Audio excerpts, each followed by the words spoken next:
Hello everybody, welcome to day 2 here at the Nürburgring, the penultimate weekend of the Prototype Cup Germany 2024 Championship. And it's a largely dry circuit that awaits the drivers today, although we have had overnight rain, which has left some damp patches on track. But I think the slick Michelin tyre is the one that you would probably go for the next 55-minute plus 1 lap race that we've got coming up. Just 2 rounds to go after this at the Sachsenring. And with the results from yesterday's race, it is just 18 points now between the top 2 pairs in the championship. Thorsten Kratz and Danny Soufi had a lively day yesterday. Danny Soufi had some contact, had a penalty, had a spin as well in the first part of the race, and so they lost out in terms of points. Finished 6th overall, got the points for 5th place because the winning pair of Ralf and David Schumacher are guest entries. They won on their debut and Ralf's first race competitively for 12 years. And so the benefit in terms of the championship went to Riccardo Cirelli and Julian Apotelos, second in the championship now. They are 18 points adrift of Thorsten Kratz and Danny Soufi. Marcus Pommer and Valentino Catalano are down to 3rd in the championship, and they are 23 points adrift. After this race, there'll be 50 points available. So mathematically, it has to go down to the last day of the, or last weekend of the championship. It can't be won today now after yesterday's results. Danny Soufi, though, has done enough to wrap up the junior standings. So it's David Schumacher that will take to the wheel for this second race of the weekend. Where there are driver pairings, each driver does 1 qualifying session each, in whichever qualifying session you compete in.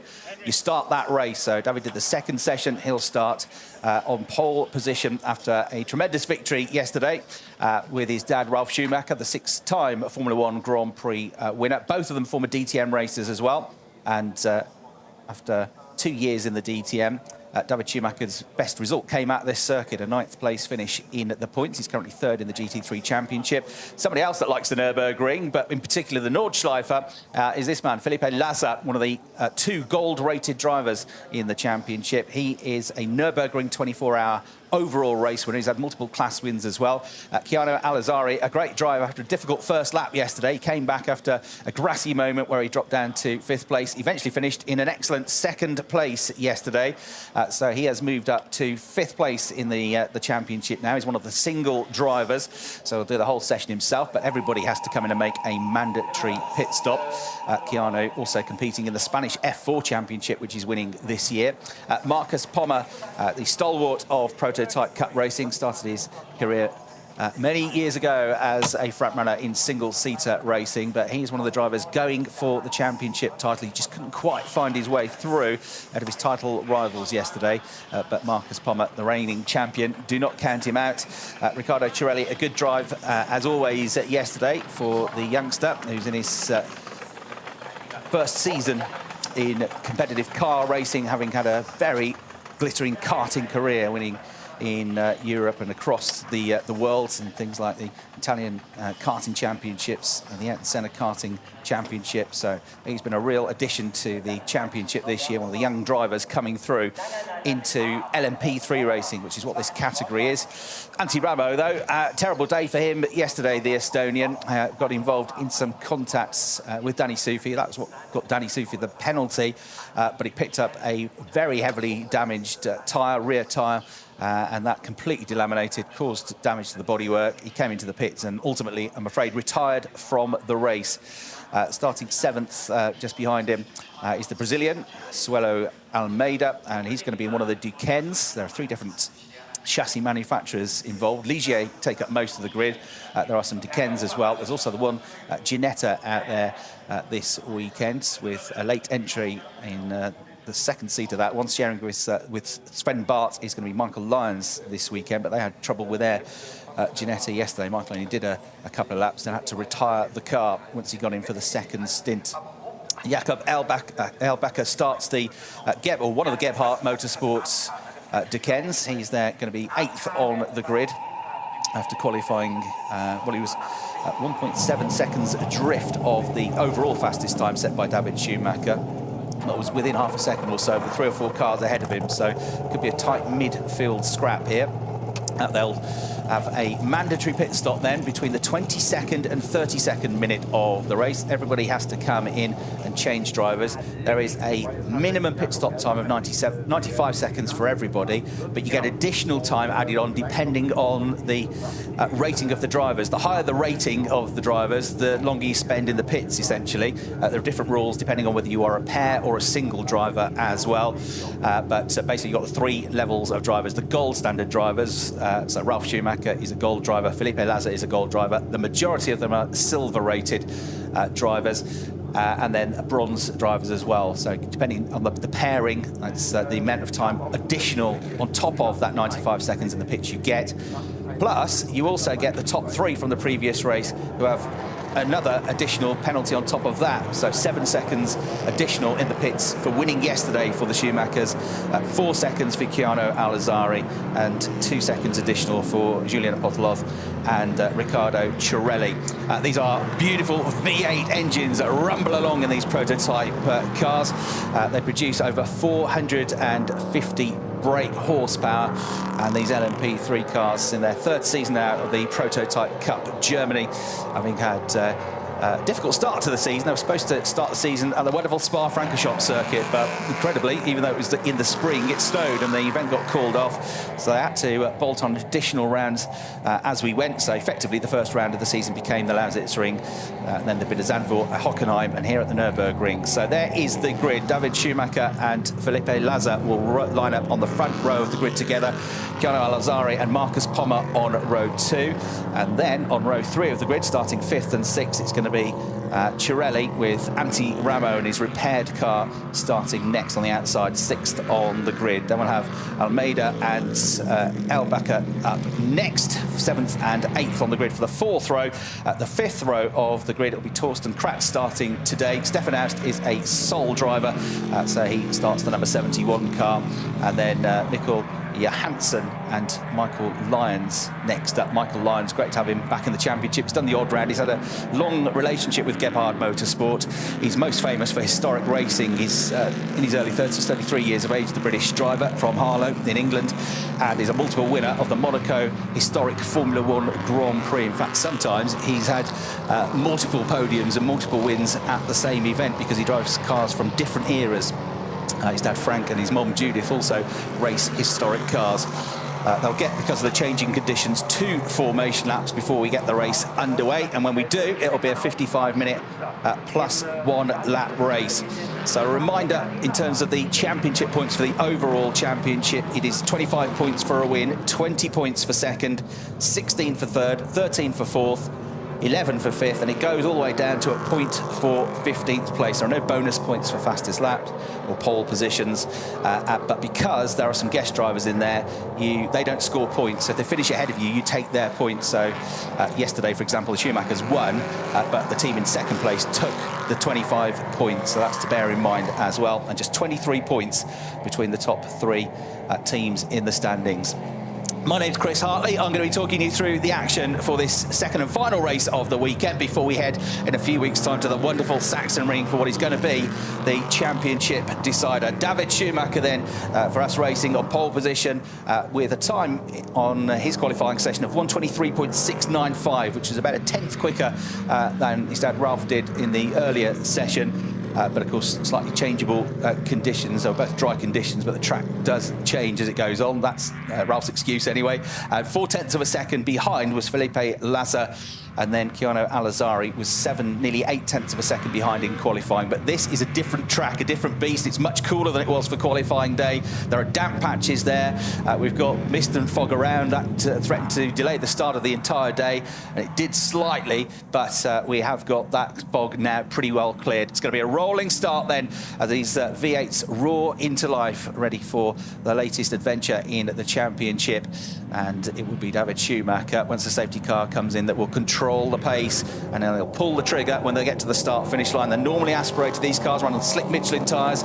It's a Nissan V8 engine that you can hear roaring along, 5.6 litres of pure pleasure and power. Here we go then, coming through the last turn on this 3.6 kilometre long Nürburgring circuit, the sprint version of the full Grand Prix circuit. They turn off and cut the corner at turn 5. It is a great track though, with plenty of overtaking opportunities. And here we go, David Schumacher to the left of the picture, to the right of the picture Felipe Laza. They pull the trigger, the lights go out, the race gets underway as they charge towards the first corner. It's a long run to a very slow corner, a right-hander where they drop down to first gear. Laza's got a really good start. He's going to try and go all the way around the outside of Schumacher. He's going to do it as well. He's got the lead of the race. You've got Marcus Pommer trying to get around the outside as well. That will give the German the inside on David Schumacher into turn 2. He's not quite there yet. Schumacher has just about fended him off. There's contact further back though, involving Riccardo Cirelli dropping down the order, one of the championship contenders in the pink BWT Muka Motorsport car. Meanwhile, here is the number 1 machine trying to get number 71 machine trying to get on the action. Lassa has got the lead. Schumacher is second. Pommer is there in 3rd place. Number 21 Alazari is there in 4th position. All sorts of tussles going on here. Maxim Dirks gets a little tap and he's going to be sent wide. This second group of cars is almost 4 abreast. You've got Antti Ramo in there as well, the Estonian. The number 2 car of Torsten Kratz tried to come through as well. The turquoise and black Conrad car just behind him. Stefan Aust in the red and blue Rinaldi Racing car, one of the Ligiers. And they're all holding each other up and just allowing the front runners to completely get away. But a very tricky start to the race for Cirelli, who's ended up down in 10th place, having started up in 5th position on the grid. So work to do, but plenty of time to come back now. So it's been a fairly chaotic first lap for that second group of cars. Not the ideal start for David Schumacher from pole position either, but he isn't far behind as they come past the commentary box window over the start-finish line. The race leader's only just about 0.4 of a second clear. Schumacher in 2nd, Pommer in 3rd, Alcazari in 4th. Almeida with a good start up to 5th. Ramo holding station in 6th place. Antti Ramo, the only driver that held station in that race. Others gained or lost positions. And there is a move from Aust up the inside of Kratz to gain a position all the way into turn 1. And that will put the championship leaders down to 9th place overall now. So drivers just trying to get the hang of the circuit because they've been on the dry up until now, and now this is a damp circuit. It's a dry track in terms of the tyres, but there is damp patches still, and it's cooler, colder track temperature by a long way than we've had so far this weekend. So they're just trying to learn as they go, learn on the job. Torsten Kratz now through the hairpin, looking like he's trying to come back a bit. Incident under investigation between Torsten Kratz in the number 2 Conrad car and Riccardo Cirelli. That was what ended up tumbling them both down the order, but Cirelli's got back ahead now and gained 1 back on Kratz, as we just saw. So he's back now in that pink machine up into 9th place. A replay of a chaotic start then. A really good start, wasn't it, for Felipe Laza. Just carried the momentum around the outside of Schumacher to get the lead. Schumacher that was then under scrutiny going into turns 2 and 3 from Marcus Pommer. Let's see if we can see what happened to Cirelli. He got kind of hung out to dry on the outside. Oh, there was the contact. Yeah, so it was on the left rear corner of Cirelli's car, and he just got put into a tank slapper, and that was the contact coming from Torsten Kratz as 4 cars tried to squeeze into a very tight space. Now, these are the leaders at the start of the 3rd lap of the race. The gap is coming down by the looks of it, at least under braking into turn 1. Schumacher was good on the brakes there, closing up to the race leader. He's also set the best lap of the race so far. So he's got the gap down fractionally to the leader, Felipe Laza. They're both 2 seconds clear of Marcus Pommer in 3rd. Alcazari in 4th. He's not that far behind Pommer either. Looking at Antti Ramo, number 14, chasing down the Mexican driver, Suelo Almeida, the Brazilian driver, Suelo Almeida. He's in the Ligier, and this is the battle for 5th place, about 0.2 of a second between them. So they go nose to tail through turn 5, where they come off the Grand Prix circuit, cut the corner, and this is where the circuit really opens up now, and you get to the proper speeds of these cars, which on average in qualifying, the average speed was almost 160 kilometers an hour. They go through the left-hander at turn 6, through this right at turn 7, the Bilstein curve, and you don't touch the brakes now until you get to the chicane at the top of this hill, the top of this climb, into that left-right chicane that the leaders have just gone through at the Vidal chicane, turns 9 9 and 10. Slight uphill climb then into the final corner at turn 11. And there, Antti Ramo is on the attack, but also on the defence, because he's got Jan Elbacker behind. Stefan Aust and Riccardo Cirelli, I think, have swapped positions again. That puts Aust in 8th, Cirelli 9th. And they both got ahead of Kratz on the previous lap as well. So Kratz down to 10th place now, but with the rapid Danny Sufi to get in for the second stint. I suspect he'll be getting in early-ish in the pit window. You've got the slightly quicker driver. You'll want to do a shorter stint and get them in the car as quickly as you can. So their confirmation of that gap coming down by 0.2 of a second over the last 2 laps. Schumacher reeling in now. Felipe Lassa. Lassa had a great drive yesterday through the field when he got in the car. It was towards the back end of the field, down in, I think, 10th place, but he dragged the car kicking and screaming all the way up the order, pulled up some great moves in the latter part of the race to get up to 5th place. So gold-rated driver, a Nürburgring specialist, and Felipe Lassa, at the moment, he's able to fend off Ralf Schumacher. The pair of them, though, covered by just about 0.2 of a second. And in the background, you can see 3rd and 4th, Pommer and Alzari, are almost nose to tail as well. So Alzari starting to get into the groove now. That track is going to change as the session goes on as well. It will get drier, it will get quicker, and it will also have more rubber laid down upon it. So whatever braking points you had, or whatever turning points you had at the start of the race, you might just have to push. So David Schumacher coming down, bearing down now upon Felipe Lassa, and Schumacher is going to luck up the inside. David Schumacher's got the line. Can he get the car slowed down in time? No is the answer. He goes wide, but if he can just stay there, he'll have the better line for the left-hander. And David Schumacher gets through into the lead of the race. Felipe Lassa down to 2nd, having got the lead at the very beginning of the race. And now will he be able to keep up with David Schumacher? Because Schumacher was easily the quickest in qualifying in this group, as I say, by 0.4 of a second over Lassa per lap.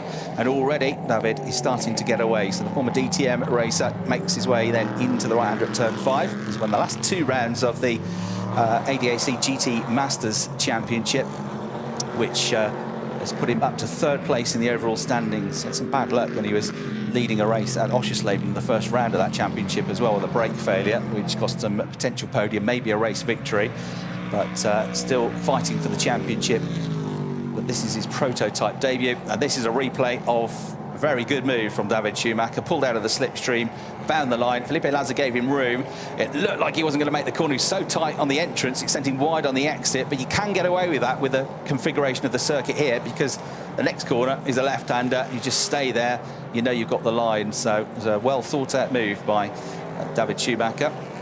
Started his career in single-seaters before moving to GTs, which is what he concentrates on these days, and got as high as the FIA Formula 3 Championship at the Formula 1 support bill. Was a race winner in FIA Formula 3.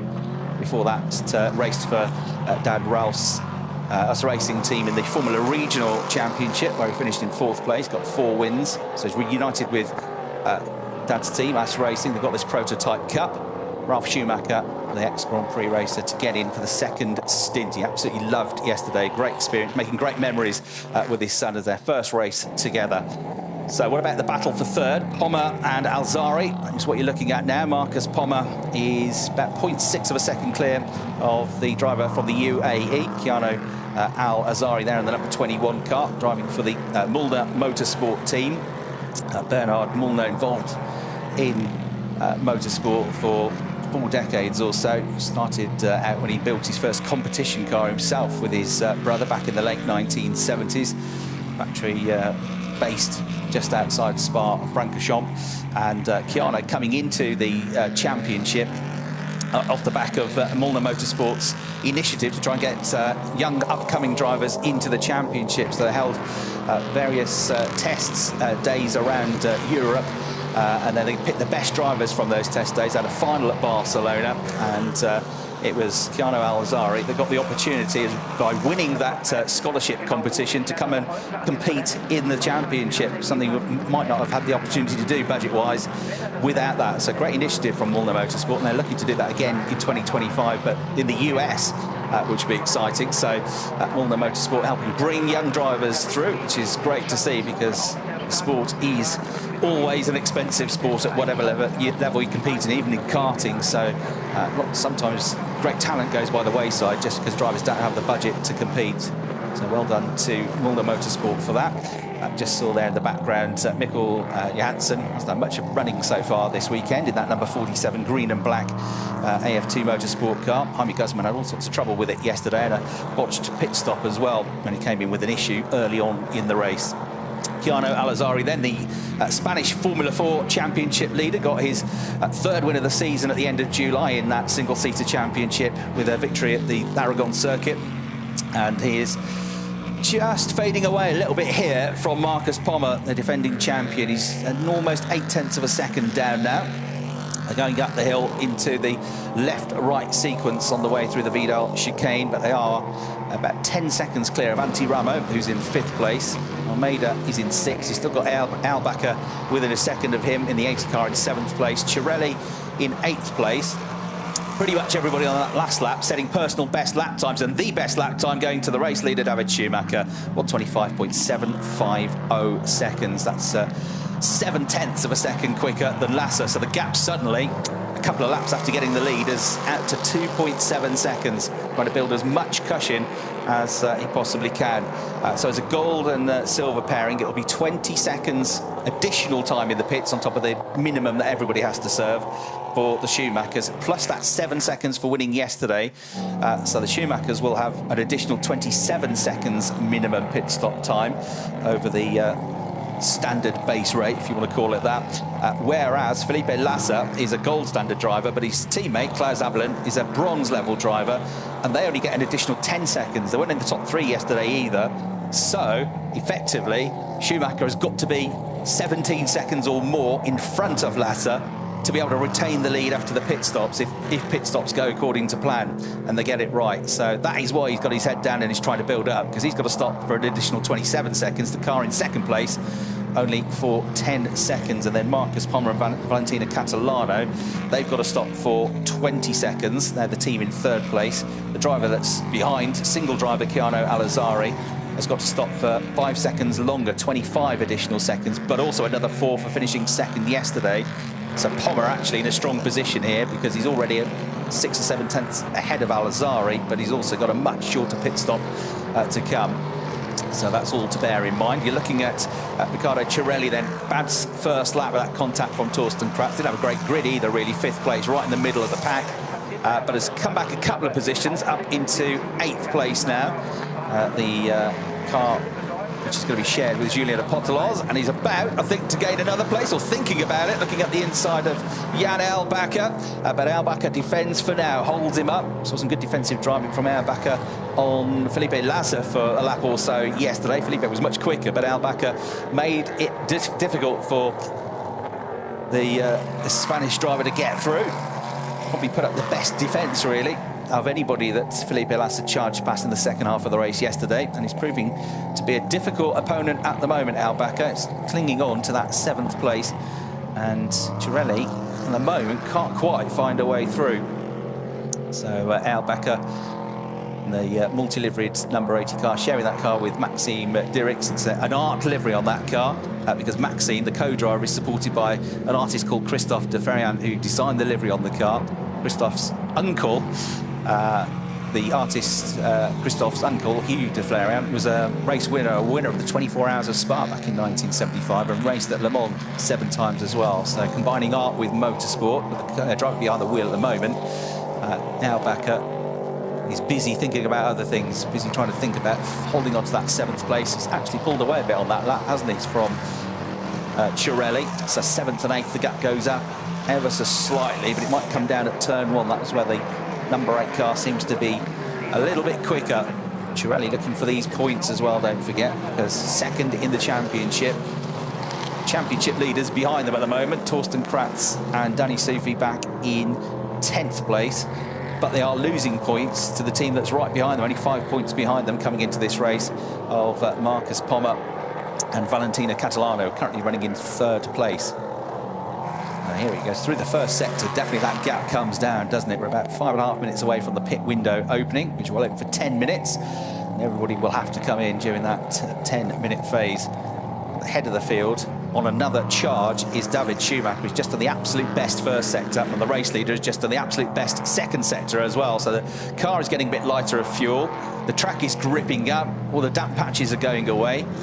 Michelin tyres are a bit more warm, but they won't have had as much wear and tear as normal, given that the circuit wasn't completely bone dry at the start of the race. Car number 47, which is started by Mikkel Johansson, is under investigation, or was under investigation for an incorrect grid position. It's now got a penalty of 5 seconds, so 5-second penalty for an incorrect grid position. And also, the championship leaders have got a penalty coming up for an incorrect grid position, being out. That means being slightly out of line for the rolling start. And that means that the number 2 car will get a 5-second penalty as well to add to their woes. That's in 10th place at the moment. I don't think it'll actually cost it a place in the race. No, it will. It'll drop it behind Michael Lyons, who's in 11th place and 4.4 seconds back. And of course, it's going to make life even harder for Danny Soufi. So a tough weekend so far for the championship leaders. Haven't had a win since the first weekend of the season at the Lausitz-Ring, but they have finished on the podium in all but 2 races. One of those races, though, was yesterday at the Nürburgring. So this is Torsten Kratz now carrying this 5-second penalty. Well, we've got that message, and he'll be on the hurry up here to try and get his place back from Stefan Aust. He is on the case of the 9th place car, the number 71 car of Aust. It's about 0.3 of a second between them, and he's trying to make up for this 5-second penalty that's going to be added on to his time. So he pushes on. He is still only 4.4 seconds clear of Michael Lyons, so it's still going to cost him 10th place once that time is added on. Pushing wide, going over the curbs, almost kissing the gravel there as he made his way out of the Bilstein curve at turn 7 to get on the gas, get on the accelerator as quickly as possible for that steep climb up to this chicane here. Thanks, going through his shot. Cirelli is still on the case of Erlbacher, but still can't quite find a way through. It's not been close enough to have an attempt as yet, really, either. Replay of this leery moment then from Torsten Kratz, just running a little bit wide, taking a bit too much curve. Not ideal for grip, but it's not good for the tyres either, so he won't want to do that too many times in the race. Try and look after the tyres as much as he can. And at the moment, it's about half a second down, coming into the braking zone here for turn 1, and looks like he's being caught as well by Michael Lyons. So Michael Lyons in 9th place is catching him. He's within 3.9 seconds, which means add 5 seconds to Kratz's time, and he's definitely behind Lyons now, and it'll put him down in 11th place. And I suspect it'll be in a couple of minutes' time, early in the pit window, that we get Torsten Kratz in and Danny Soufi to try and recover what he can. Gap comes down at turn 5, though, between the number 80 Jan Erlbacher car and the number 8 car pursuing him of Riccardo Cirelli. The Italian is winding things up again here to try and get himself up into 7th place. It's going to be an additional 20 seconds in the pits for Erlbacher and his teammate that's going to get in, Maxim Dirks, because they're a silver-paired driver, but that will be exactly the same for Apostolos and Cirelli, but they've also got 2 seconds on top of that for finishing 3rd yesterday. So effectively, Cirelli, to get ahead of the car that's right in front of him, needs to get past him and build a gap of 2 seconds to make up for that additional time it's going to have in the pits from the success penalty of being on the, well, not quite on the podium. It was 4th yesterday, but got the points for finishing in no, it was 3rd, but points for 2nd, but finished in 3rd. We've got the penalty for 3rd of 2 seconds additional time. This is where he's really quick on the way into turn 1 and through the AMG arena, and this is where the gap really comes down, but Erlbacher doing just enough to fend off Cirelli. At the head of the field, the gap is out to 9.7 seconds now. David Schumacher, Felipe Lazar continues to grow that gap by about 0.4 of a second per lap, as expected, really, given the pace in qualifying. So Schumacher, still though, needs to build more of a gap because, remember, 17 seconds longer in the pits for the Schumachers than for the car behind, driven at the moment by Felipe Lazar, who I suspect will stay in right till the end of the pit window as the quicker of the drivers in that car. Felipe Lazar, a gold-rated driver. Klaus Abelin, very experienced driver, but a bronze-rated driver. The best will in the world. He's not as quick as Felipe Lazar.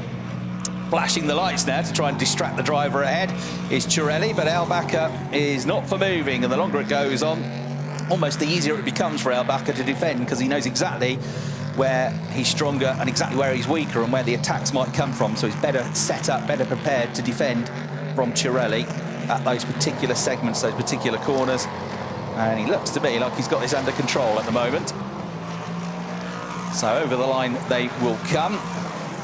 Gap from first to second grows a bit more, 11 seconds between David Schumacher and Felipe Lassa. Marcus Pommer is still only 0.6 of a second ahead of Keanu Al-Azari, but has got a shorter pit stop to come. Pit window is just open then. And look at this, absolutely nose to tail through turn 1, through turn 2. The gap widens a little bit into turn 3, the left-hander. They'll be nose to tail again. Then they'll head into the 90-degree right-hander at turn 4, to the back straight down towards the hairpin, which is an overtaking spot. And Cirelli is thinking about winding it up here. Has he got his foot in the door? Not quite yet, but Albacher under all sorts of pressure as they come over the crest and head down in towards the hairpin in this battle for 7th and 8th positions. But again, he's not quite close enough to have a lunge down the inside. But Cirelli looks like he's getting impatient here. Very keen to get through. Julian Apostolos to take over the wheel of the car. As we go back to the race leader, David Schumacher, who is averaging about 0.4 of a second a lap quicker. But on the last lap, he was a second quicker than Felipe Lassa. So the gap back to over 12 seconds now. There is Ralf Schumacher, who's one of his Formula One Grand Prix victories came here at the Nürburgring back in 2003, 21 years ago. He was the winner of the European Grand Prix. Took a 1-2 finish with teammate Juan Pablo Montoya for Williams. A great day for Ralf Schumacher and a great weekend for him so far on his return to motorsport for the first time in 12 years as a competitive driver. And he's lost none of his edge. The Fricadelli Racing team are getting ready for their driver change as well, as they all will be now. Sometimes you have a plan of when you're going to come in, but it might change if things happen out on circuit. But in comes the first of our pit visitors then. And as suspected, it's going to be the Conrad car, and it's going to be a handing over to Danny Soufi. So on top of the 95 seconds, they get 10 seconds additional time for their silver-bronze pairing. Danny Soufi then to get into the car for Franz Conrad's team. He's from Austin in Texas. Just recently turned 21 years of age, has, I think, mathematically now done enough to wrap up the junior title after yesterday's result. Prototype Winter Series champion with Conrad at the beginning of the year with 3 race wins. It's a series that ran across Portugal and Spain as a warm-up to the main season. Competed in the Prototype Cup Germany with Conrad last year as well. Had a best finish of 6th last year, but Danny Soufi has had far better results than that this year. Championship leader, 2 wins, 3 seconds, 2/3 coming into today's race. There you can see the Fricadelli car. We saw Klaus Abelin getting his helmet on, getting ready to go shortly, but again, Lassa will, I think, push it right to the end of the window. And in comes Keanu Al-Azari, single driver, silver driver, which means he gets 25 seconds additional in the pit lane, plus the 4 seconds on top of that success for finishing second in the race at 29 seconds here, which should drop him quite a long way behind the number 70 car of Catalano and Pommer. He's got 7 seconds longer than them in the pits, and he was 6 or 7 of a second behind them before the pit window opened. Ralf Schumacher then getting ready to go. Take over from son David. It's a fantastic day yesterday. He's absolutely overjoyed, all smiles on the top step of the podium together, making great memories, the father and son pairing. It's good to see David Schumacher showing his adaptability as well, going from GTs, and to get used to ABS in GT cars over the last few years, which was quite tricky for him, and much different levels of downforce than he was used to when he was an F3 racer. No ABS, no traction control on this car, and again, he's adapted well to it, and against drivers that have been in the championship all year, and in some cases for several years, driving these LMP3 cars. David Schumacher has done an excellent job. He's going to be almost 15 seconds clear of Felipe Lassa at the end of this lap. Will he come in at the end of this lap, or will we squeeze one more out of it? There are 6 minutes to go. Antti Ramo moves up to 4th, while Azari is in the pits. We're still waiting for our top 3, Schumacher, Lassa and Pommer, to come into the pits. Well, Azari in 4th, the first of the front runners to make his pit stop. Choose to do that whenever he wants as a single driver, as long as it's within that window. Right, the race leader, glance in the mirrors and see nothing. Absolute monster of a lead here for David Schumacher. All those damp patches that were at this part of the circuit earlier in the race seem to have gone now. Nice and smooth from Schumacher. Through the chicane he goes, and I think he's going to stay out for another lap at least, isn't he? Yes, he is. Why not? Because he's flying. So David Schumacher continues on. Just about to come through into the chicane is Felipe Lassa in second place at the moment. 3.7 seconds clear of Marcus Pommer now. So then you have Antti Ramo up to fourth, but yet to make a pit stop. Albacher up to fifth, Cirelli up to sixth. Oh dear. Car number 21, Alazari, under investigation for a pit stop time. So has he gone out a fraction of a second too early? It's all about getting to the white line on the pit lane exit just after or even on the absolute minimum time. But if you undercut it even by a fraction of a second, they will spot it on the timing beam and they will give you a penalty. So it's usually cut and dry, and more often than not, if you're under investigation, you end up getting a penalty. So that could be bad news for Alazari. After a great day yesterday, the driver fifth in the championship, under investigation in the 21 car for Mulner Motorsport. Right, Cirelli in the pits at the moment then. So Cirelli, number 8, is going to hand over to Julien Apotelos, the team that are second in the championship, the Swiss driver, to take over. And you can see on the graphic there the countdown clock, the amount of time they've got left in the pits as a minimum. Mikkel Johansson has come in as well in the number 47 car. One of the cars carrying a 5-second time penalty, which is to be borne in mind for the number 2 car of Danny Sufi and Torsten Kratz as well. Looking at now the Conrad car. So that back out on track. In then gets Julien Apotelos, ready for his final stint of the weekend. Try and get that car as high up the order as he can. And thinking about every single point now, it being so close between the top 3 in the championship standings. Apotelos, 23 years of age, second in the championship last year, the Prototype Cup. With Oscar Tunko, had 3 wins last year. One of them came here at the Nürburgring. He was the runner-up in the junior classification last year. He's going to win it this year for the younger drivers. He's come from all sorts of different backgrounds, really. He raced in the GT4 Championship, he's raced in the GT World Challenge. Before that, he was racing front-wheel drive touring cars in TCR Germany, and a very impressive karting career in the Swiss Karting Championships before that. Making adjustments, 22 seconds to go, and there's some dent to the exhaust outlet there from the contact early in the race. Scrapes all down the side pod as well. They're just making sure that that doesn't get blocked up, opening it up as much as they can. But away he's released. They've got to do it without losing time in the pit stops as well. This is where that damage took place. See the pink car to the left there, and that was the contact. So it was right on that left rear corner. That came from Torsten Kratz, which is why he's got a well, not why he's got a 5-second penalty. He's got a 5-second penalty because of the start line position infringement, but it also didn't put a dent in the exhaust outlet there, and luckily didn't damage the left rear tyre of that car. So he has gone back out now, Apotelos, driving the number 2 car, and in and around him, Luca Lincoln or Suelo Almeida. That car shared the Data Lab Sports Ligier, the 71 car. Luca Link making his debut this season, the Sport Prototype Cup, was at last weekend at Hockenheim for a first time, and a German driver will be in that number 7 car for his second weekend, having raced in the BMW M2 Cup Championship last year. So that's Luca Link, the German driver in the number 7 car, young driver who's only in his second season of car racing. His best results in the BMW M2 Cup at this track with a 5th place finish last year. You see Antti Ramo from the commentary boxes just come into the pit lane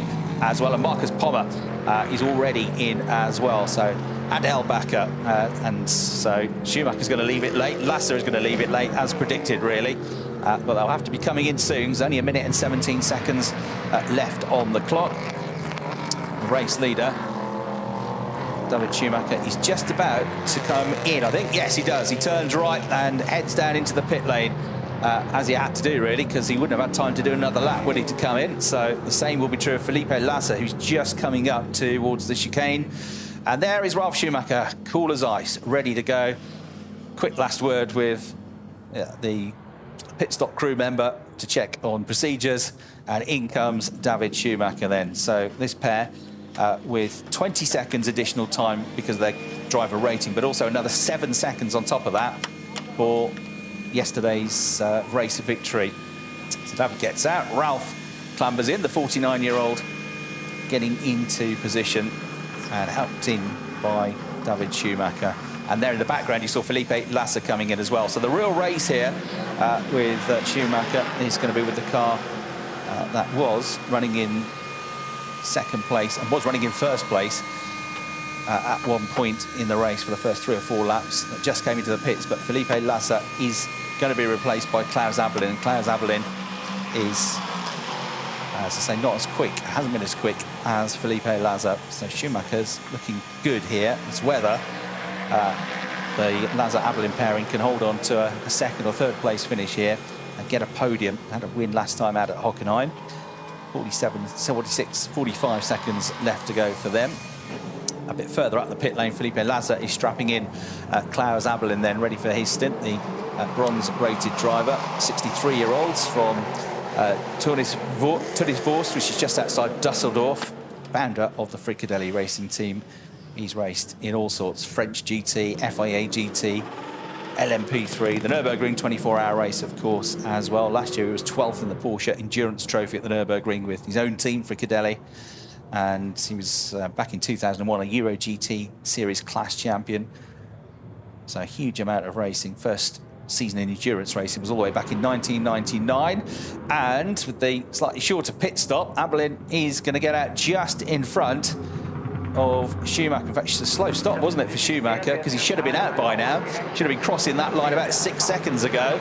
So they slightly fumbled the pit stop there. Should have got out probably just in front. They've got out just behind, but I don't think it's going to be an issue for Ralf Schumacher to effectively get that lead of the race back.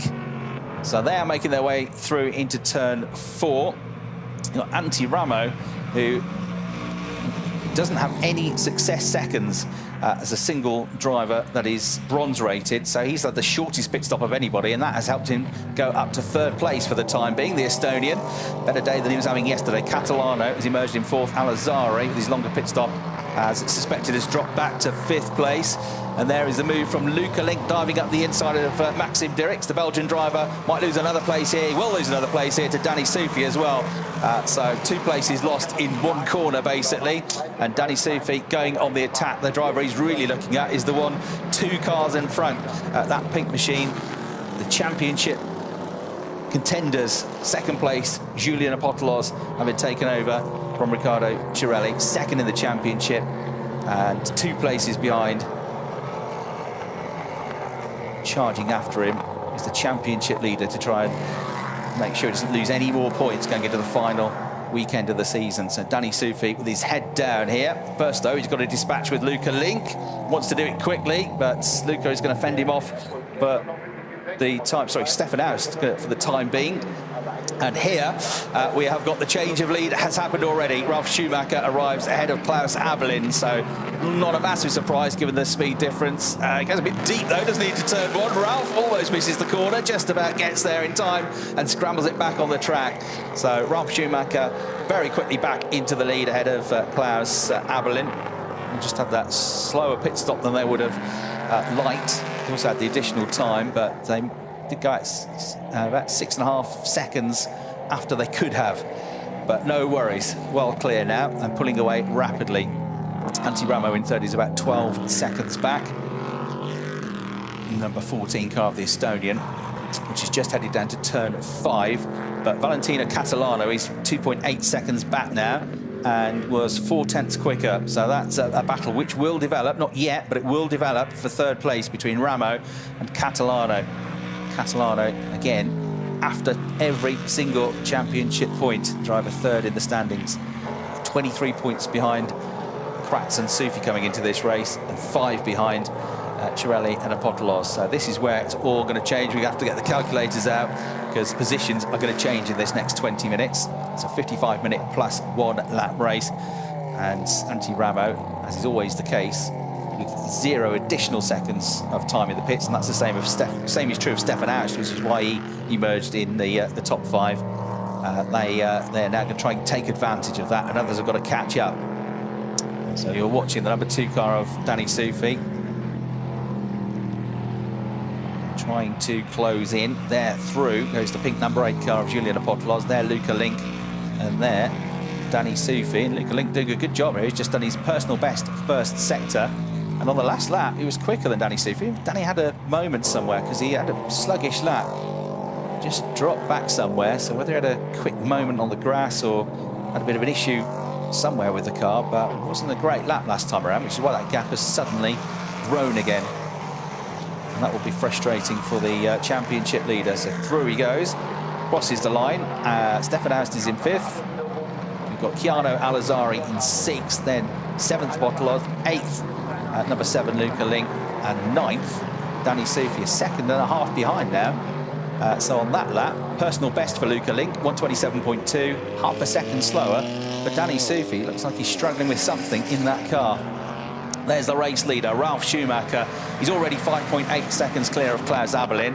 Klaus Abelin has got Antti Ramo and Valentino Catalano coming after him. Catalano could easily get a second-place finish out of this because he's catching the two ahead. 2.2 seconds behind Antti Ramo now, the number 14 car, which runs in 3rd. The number 70 car, Catalano, the one that is absolutely flying currently.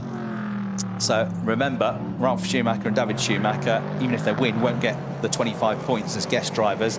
So at the moment, the 25 points coming the way of Felipe Laza and Klaus Abelin, who are 4th in the championship, and they need to stay within 50 points of the championship leaders to stay in mathematical contention. They are 38 behind. Sorry, they're 5th in the championship because they dropped behind Keanu Al-Azhari yesterday. They're 38 behind, and they need to be within 50 of the championship leaders to have a mathematical chance of staying in contention at the Sachsenring. So they can't be outscored by more than 11 points. Keanu Al-Azhari is 33 points adrift. He needs to keep an eye on the points gap as well. But first, he wants to get himself back up to 5th place, which I think he will do shortly because he's much, much quicker than Stefan Aust, and he's got the gap down to 5.4 seconds. It's 2 to 3 seconds a lap quicker. So number 21, Al-Azhari, catching number 71, Aust, for 5th place. They're currently making their way down to the hairpin at turn 5. But for Danny Soufi, he continues to lose ground, not as much on that last lap, 0.1 of a second. He was losing half a second a lap to Luca Link, but I wonder if all is not completely well with that car, because Danny Soufi is a driver that has rarely been off the podium this year. 2 wins at the Lausitz Ring, 2nd place finishes at the Lausitz, at Zandvoort and at Hockenheim, 3rds at Zandvoort and Hockenheim. Incident at Hockenheim in the middle race, which put them down to 8th place, and yesterday finishing in 6th position. Remember, you've got to catch and pull more than 5 seconds clear of any car to gain a place as well, with the time penalty that's been added on in the grandstand. Somebody's had a late night, having a bit of a catch up there, while the other fans watch the final part of this race. Ralf Schumacher, 9.5 seconds clear now of Klaus Abelin. Crossed the line. They have already gone, and into turn 3 we've got Antti Ramo and Valentino Catalano, 2.6 seconds between them. So Danny Soufi currently is in 9th place, would get the points for 7th because Stefan Aust is a guest driver as well, and that would be 9 points for coming home in 7th place. At the moment, Cirelli and Apostolos are in 7th place, but would get the points for 5th. With 2 guest starters ahead of them, that would give them 11th. Catalano and Pommer are currently running in 4th place, but that would give them the points for 3rd with the Schumachers ahead. So they would get 16 points. Felipe Lassa and Klaus Abelin currently in 2nd place, but on course for 25 points. And then Keanu Al-Azhari 6th, on course for the points for 4th, would get 13 points. So I reckon, quick maths, 172 points as it stands for Soufi and Kratz, 156 each for the pairings of Cirelli and Apostolos, and Pommer and Catalano. They'll be tied on points, but Cirelli and Apostolos have got 1 more race win. They've had 2 wins. Pommer and Catalano just won the first round of the season. So if they're tied on points, you count back who's got the most wins. They've got the same number of wins, the most seconds, and then so on and so forth. But it'd be on 156 points each, I reckon, and that would be 16 points then behind the championship leaders, Kratz and Soufi, and with still 50 points available the final weekend of the season at the Sachsenring. 150 points for Lassa and Abelin. They'd still be in contention, 22 points adrift.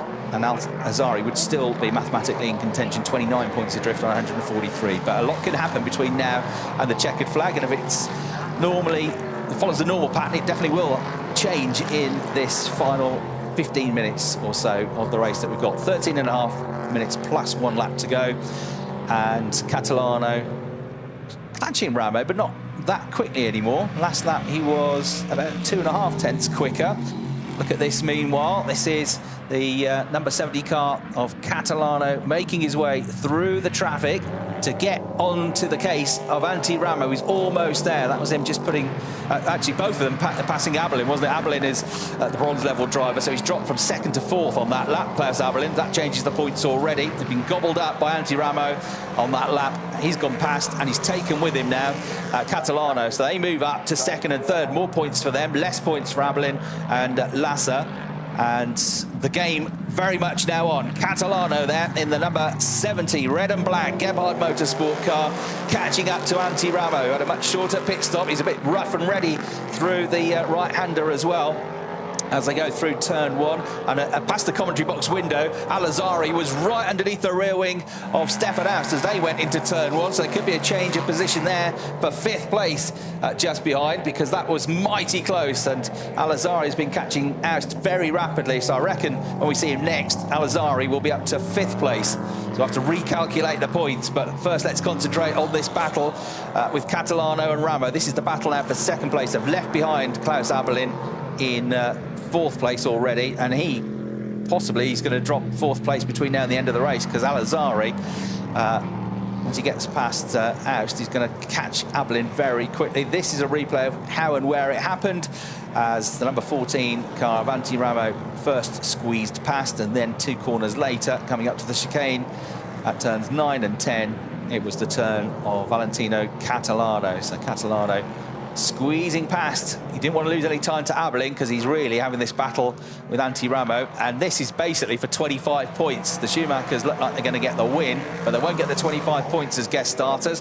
That battle comes past the commentary box window, flashes almost nose to tail towards the braking zone for turn 1. It's a little downhill drop into this right-hander as well. Continues to drop through the apex, but then it's a relatively short, steep climb up to the left-hander at turn 2. Look at the inside then for Catalano, but he can't find a way through yet. All he can do is apply the pressure to Antti Ramo, and yes, indeed, Al-Azhari has got through to 5th place ahead of Stefan Aust. I thought he probably would, the way they were absolutely together when I last saw them coming past the commentary box window. So Al-Azhari up to 4th place, and he's going to start flying after Abelin as well. He's probably going to do it. He's 11.5 seconds behind Abelin, and he's much quicker. He's a couple of seconds a lap quicker, and there's still 10 minutes or so remaining, plus that 1 lap in the race. What about Danny Sufi? Still 2.2 seconds behind Luca Link. That's credit to Luca Link, who's doing a very good job in only his 2nd weekend in the championship. But I do suspect that all is not well with that number 2 car of Danny Sufi. Maybe it picked up some damage the front right corner when he had the contact earlier on as well. At 5 seconds to his time, it still keeps him ahead of Maxim Dirick. So the 5 seconds on top of Danny Sufi's time is not going to cost him a position at the moment. But it means if he wants to overtake anybody, he's got to overtake them and pull 5 seconds clear. And the way the car is going, that looks unlikely. It's a damage limitation for the championship leaders, who are going to lose a big advantage here in terms of the points as it stands. But Antti Ramo is standing in the way of Valentino Catalano and Marcus Pommer, getting 5 more points here. They're on course for 20. If the red car gets ahead, it'll get 25, and that might just make the difference at the end of the season. And Valentino Catalano knows it as they make their way through towards the left-hander at turn 3, shows his nose.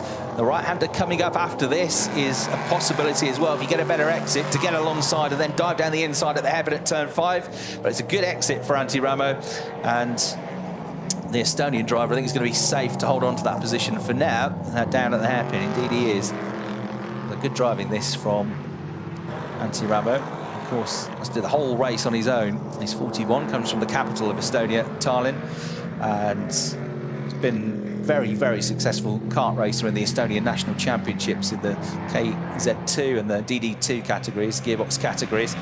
It's been a top 4 finisher in the championship on numerous occasions. Was a runner-up in the Rotax Max Estonian Karting Championship in 125cc karts back in 2008. Did a bit of Formula Renault racing, finished 3rd in the Finnish Championship, was a race winner back in 2010. And 2 years ago, tried his hand at touring car racing, raced in the Italian TCR Championship and finished 12th in that. Only did selected races in TCR last year. This is his first season racing V8 prototypes in this LMP3 category. And Antti Ramo doing an excellent job, but he's going to have to work very hard to fend off Valentino Catalano, who now shows his nose again under the braking zone on the way into turn 1, trying to force the Estonian into a mistake. That's not happening. Ramo stays ahead just about in the number 14 car, but Catalano is getting impatient. Meanwhile, Alizari is only 3.5 seconds behind Abelin now, so he's surely on this lap. If not this lap, then the next is going to move up to 4th place and pick up a couple of additional valuable championship points as well. But meanwhile, we continue to watch this battle for 2nd place. Antti Ramo doing a superb job. Catalano, best chance looks to be at turn 1, because that is where he's shown his nose a couple of times. He was 4th in the championship last year alongside Robin Rogalski. He's teamed up with last year's champion Marcus Pommer this year.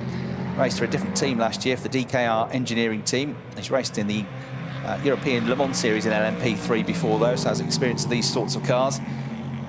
A few races in the German Formula 4 Championship back in 2021, and was 5th in the French Formula 4 Championship the year before that.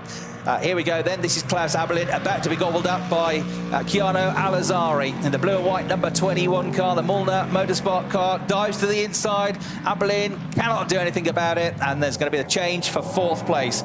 So Alizari goes through with a neat move. And behind, not far behind, is Stefan Aust. So it could be more trouble for Klaus Abelin. Having dropped to 5th, he might drop to 6th in the next few minutes as well if he's not careful. You can just see Aust in the background there in the blue and red car, and he is quicker as well. His last lap was a 127.5. Abelin was a 132.4. So I think that is almost certainly going to change. The 47 car of Jaime Guzman just being lapsed there by Klaus Abelin. He needed to get on with that so he didn't get delayed through the first sequence of corners. But he is looking increasingly likely that Aust is going to catch him. He's got this back marker in between himself and the Stefan Aust car at the moment. He's actually holding up the car that he's just lapped Guzman through that first sector. So he gets on the gas now. Guzman thinking about unlapping himself here in the black and green number 47 car. He's in 12th place. He's a lap down on the leaders, but he's actually as quick as Abelin through that sector. Abelin, though, they're coming after him, but a bit ragged over the curbs. The blue and red Stefan Aust car, the number 71 machine, run by the Rinaldi Racing Squad. The older drivers, they run in the trophy categories, a separate trophy championship as well, which Torsten Kratz is narrowly ahead at the moment in the standings. And here we go. This is Stefan Aust about to come through, because Guzman has unlapped himself on Abelin. That held Abelin up a bit more, and he's got down the inside. He's going to get down the inside of the back marker as well, just about. And that is determined stuff from Stefan Aust, and it puts him up ahead of Klaus Abelin and up into 5th place now. And Abelin will have Julian Apotelos and Luca Link coming after him next, so it's going to be a tricky end to the race for him. And he loses too many points, might drop out of mathematical contention for the championship as well. So you've got to be very, very careful. Ralf Schumacher, meanwhile, is 16.6 seconds clear of Antti Ramo. Antti Ramo still 0.7 of a second clear of Catalano. Get a replay of this then. And yeah, Abelin just, as soon as he got past Guzman, he seemed to lose his speed, and then Guzman unlapped himself, and then he got kind of boxed in. But I always think that Stefan Aust was going to get there anyway, but it was determined stuff for Aust to also dispatch to the back marker at the same time. It almost came together here on the way into the chicane, because he almost missed the apex. He just about scrambled it in. It was just about on the line, but perfectly done in the end. And good driving this from Stefan Aust to get himself up into pretty impressive 5th place. So Daddy Sufi and Torsten Kratz are in 9th place. They'll get the points for 7th. They're still only going to get 9 points as it stands. Cirelli and Apotelos are currently running in 7th place, but that could change soon, because 6th place is on the cards. And if they get up to 6th place, they will get the points for 4th, because there are 2 guest starters ahead of them by my reckoning. And that would mean 13 points, 2 extra points to get them to within 14 points of the championship lead. Pommer and Catalana are 3rd, are going to get the points for 2nd if it stays like this, which means that they are on course for 20 points now. And Antti Ramo is on course for the 25 points as it stands. Massa and Abelin dropping down the order. So I reckon as it stands, Pommer and Catalano 12 adrift of Kratz and Sufi, and 2 behind them in third. You then got this replay though of, as predicted, Abelin losing the place to Potlos. So there you go, they are up to 6. They will get those 13 points as I said. So with that move, it is Pommer and Catalano on 160, I reckon. Cirelli and Potlos on 158. And 172 for Kratz and Sufi. So I reckon 14 points between the 3 of them going into the final weekend of the season, which is next to nothing really. But it all depends what happens in that battle between Valentino Catalano and Antti Ramo. If he can get through, he can get another 5 points here, Catalano, and that then would make sure he's second in the championship, get him to within single-figure points of the championship lead.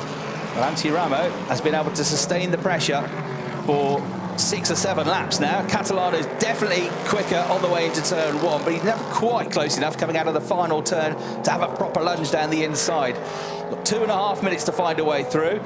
Putting the car almost sideways there, though, was Antti Ramo, who just got on the gas, unleashed 455 brake horsepower, and the tyres didn't like it. They're getting old, they're getting worn, and they had a big power slide coming out through into turn 2. Didn't seem to lose too much time, but that will just give a bit of encouragement to Valentino Catalano there in third place. Can he do anything about the car ahead? Can he find one opportunity? I think he's only going to get one opportunity to get second place. 5 more points if he can do it, and they are going to be hugely, hugely valuable points in the context of the championship fight, with rounds running out now to catch the leaders, Kratz and Sufi. You know that Kratz and Sufi are unlikely to have as bad a round points-wise next time out as they've had here. It's been a really tough Nürburgring weekend for them, but surely the form that they've had for the rest of the year, they're going to be back on it, back fighting for podiums at the final round. So this is the opportunity, while you can, to take big points away from them. But Antti Ramo standing in the way at the moment of Valentino Catalano, and again, Catalano just can't live with him through the final sector, and that is frustrating too, because he's always quicker coming down. He picks up a bit of a toe coming down into turn 1. He's very, very good on the brakes, Catalano, into that first corner at the Yokohama S, but again, he's just not close enough to be able to have a proper lunge. He's right with him. Look, he's gained 3 lengths through that first corner. He just needs to get closer somewhere, but the body language of the car tells you that Valentino Catalano is determined to try and find a way through here, fighting for everything he's got. He's taking to the curbs. He's on the grass there as he came through into turn 4. And he's just making sure that Antti Ramo has to drive absolutely flat out. Abelin and Lasser have lost another place because Luca Linker's got past Abelin now and into 7th place as well. This is a replay of where it happened, and it was on the way up the hill into the braking zone for the chicane. Right, back to the battle for second place. Antti Ramo, Valentino Catalano. Catalano has got to just stay with him somehow for his next sequence of corners through the chicane and through the final turn. Then he might have a chance at turn 1. The race leader is just gone across the start-finish line now with 9 seconds to spare. So the time will run out on the next lap. There's one more on top of that. So 2 and a bit laps for Valentino Catalano to find a way past Antti Ramo. He's a bit closer this time, isn't he, on the way into the final turn? He's not exactly close enough, though, I don't think, but this might give him a chance to really pile the pressure on through turns 1 and 2 if he's as good on the brakes as he has been up until this point. He's flashing the headlights as well. Come on, he says, get out of my way. I've got a championship to try and fight for here. He shows his nose. This is as close as he's been, but Antti Ramo closes the door on the way into the left at turn 2. He gets and stays back ahead through turns 3 and 4. Catalano is also a bit quicker than Ramo, or he has been on the last couple of laps. So can he wind it up here to launch an attack at turn 5, or is he going to have to wait till the last lap of the race? I think he probably is, to have a go into turn 1. Ramo is scrambling now with the tyres. They're both on the absolute limit of adhesion here in this battle for second place. Smoking the tyres this time on the way to turn 5 as he locks up the brakes and drags the Michelin, screaming and kicking over the tarmac is Antti Ramo. He's on an absolute mission here, 100%. to try and get his second podium finish of the year. He had a win at Zandvoort.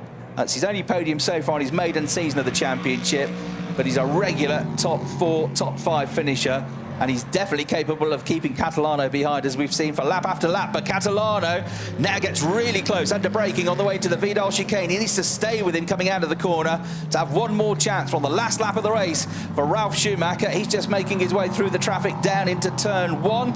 And David Schumacher there, closest to the picture, looking very relaxed. It's going to be 2 out of 2. It's going to be a perfect weekend, isn't it, with fastest laps and pole positions as well. But Ramon Catalano have just gone flying down into turn 1.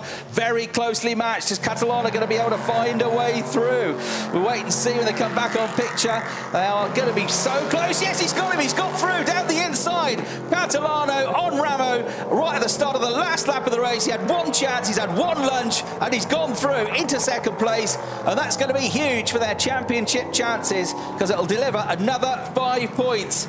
It was his best opportunity, and it was in the end his only one on the last lap of the race. He showed his nose, and then he just forced Ramo into a mistake. He just missed the apex, ran wide, locked up, door opened up, and Catalano goes through. Everybody down at the Gebhardt team on the edge of their seats there, and they're cheering at the result of that. Fantastic effort, so that will be huge. They'll get another 5 points for that, and I reckon that'll get them to within, quick unofficial maths this, but 7 points of the championship lead.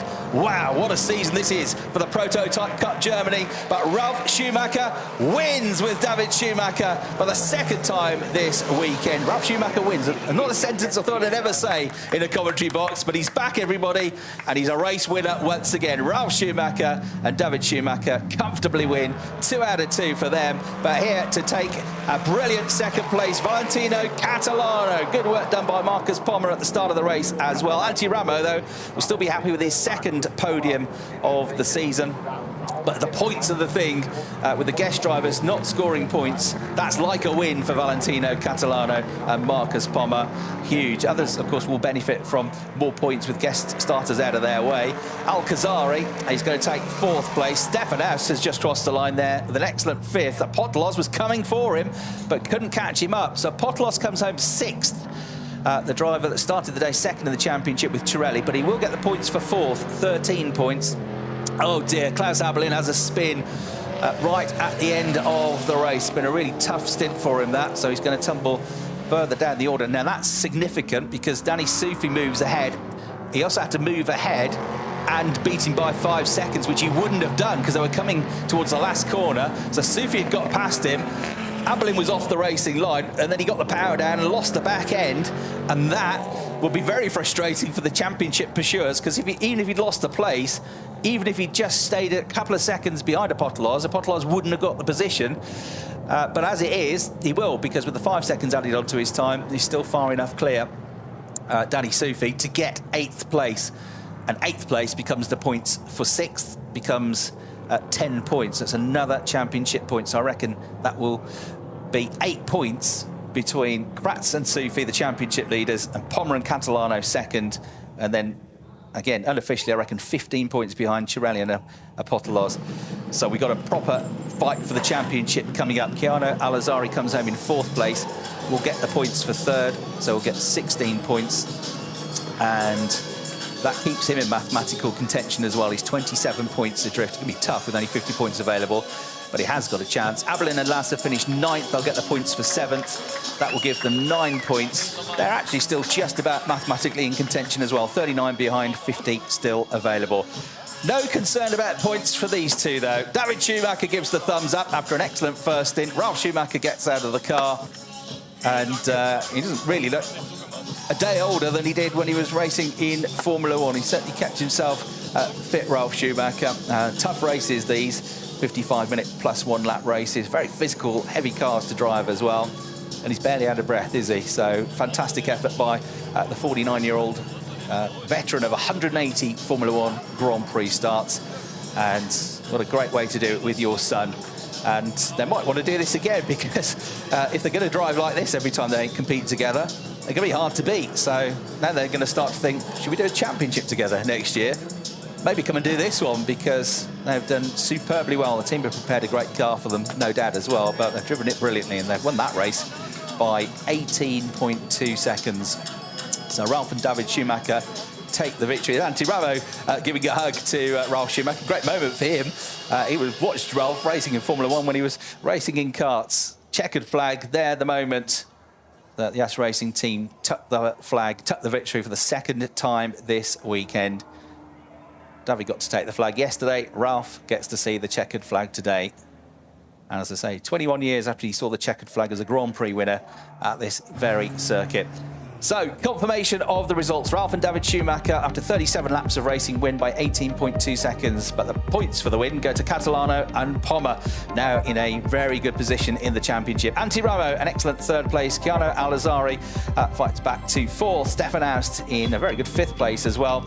Julian Apotelos and Riccardo Cirelli come home in sixth. They are also very much in championship contention. Well, good drive in the second stint from Luca Link as well to secure that seventh place for the team. The number 77 car of him and Almeida with a good result there, actually in seventh place. Danny Sufi and Torsten Kratz with a 5-second penalty with a damage early on ended up in eighth place. Now though, time for the celebrations on the podium, and you can see just what that second place means to Catalano and Pommer. Catalano fist pumping the air as he walked to the podium. As I said, that will feel like a win, but the winners are undoubted today, and they've been undoubted all weekend.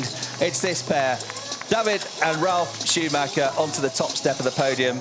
To the left of the picture, we've got Catalano and Pommer, and to the right of the picture, third on the podium, is Antti Ramo. David Schumacher and Ralf Schumacher there. The trophy winner will be invited to come up onto the podium as well. He's already there, Antti Ramo. And now we get the team being represented as well, because it is, of course, a team sport. It is not just about the drivers. A lot of work going to preparing this for the teams. So, Yas Racing team with a perfect weekend. And now it's time for the national anthem.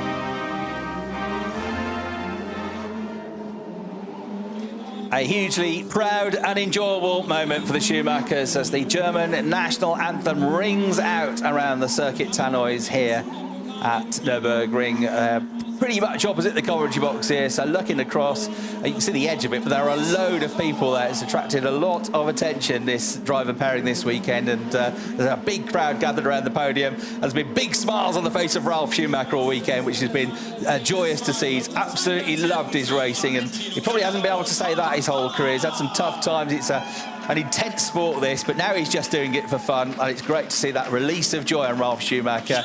A really good job done by Marcus Pommer and Valentina Catalano as well, as they collect their second place trophy. Antti Ramo made them work for it and held up until the very last lap of the race. Almost got a second place finish, but excellent job by him to get that third place in the end.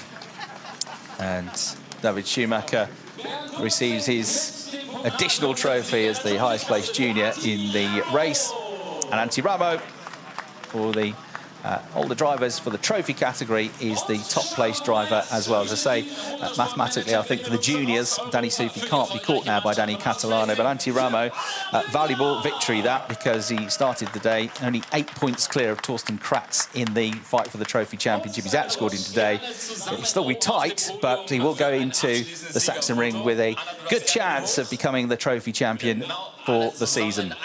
So the drivers now, the team representative, pose together on and around the top step of the podium for the photos, and that just will leave one official thing left to do, and that, of course, will be to crack open the champagne. So here we go, the bubbly is opened. It's of the Schumacher vintage, with Ralf Schumacher very much involved in the winery business these days, and fine wines they are as well. And they spray the champagne, celebrate what's been a great weekend. We look forward to your company next time out for the Sports Prototype Cup.